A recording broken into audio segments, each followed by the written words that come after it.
Some relief is on the way tonight. The Biden administration announcing an increase in the nation's vaccine supply. 1 million doses will be shipped next week to 6,500 pharmacies around the country. The White House says this will provide more sites for vaccinations. A little more than 26 million people have received their first dose nationwide, but just 4.2 million are considered fully vaccinated. We know for a fact that Missouri is struggling to get people vaccinated, and watching out for you tonight, we're taking your concerns to the top. Tonight, Only News 4 asks Governor Mike Parson about getting shots in arms. Here's investigative reporter Angie Racono. We wanted to address this in person because we know a lot of you want the vaccine, you're qualified to get it, but you just can't. Part of the problem is that Missouri has not been getting its fair share of vaccine, and Governor Parson promises to address it. You know, they're supposed to be doing this by population, but something's wrong here. The number of vaccines being shipped to Missouri clearly troubles Governor Parson.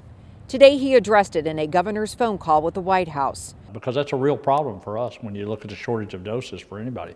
But somebody's getting those doses that should be coming to Missouri, so we need to find out why that is. Do you think that's going to change in the next few weeks based on that phone call? I most certainly do. Parson is now sold on vaccinations taking place through hospitals and the National Guard, expressing disappointment with pharmacies, saying they just weren't fast enough. But it's just a difficult, when the supply is not even close to meeting the demand, it's difficult whatever you do, and it's going to be a slow process, and you're not going to get vaccine as quick as people would like the vaccine. We learned many of us will now navigate two systems. There will be state vaccinations and some distributed at the federal level. Those will be through pharmacies. And there's no rule, there's no playbook for this. I mean, everybody's trying to figure out what is the best way to do this and how do you get it done. And the federal government don't have the answers either. Parson gives his office credit for allowing counties to decide if they want mask mandates. He's proud many Missouri children are in school, pointing out the numbers of children on free and reduced lunch.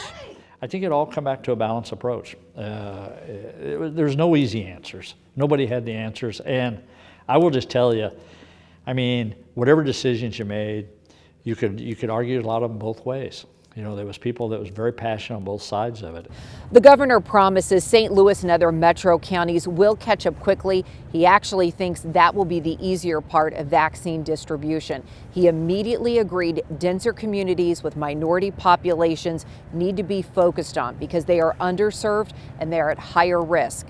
We will keep an eye on the numbers. Reporting in Jefferson City, Angie Racono, News 4.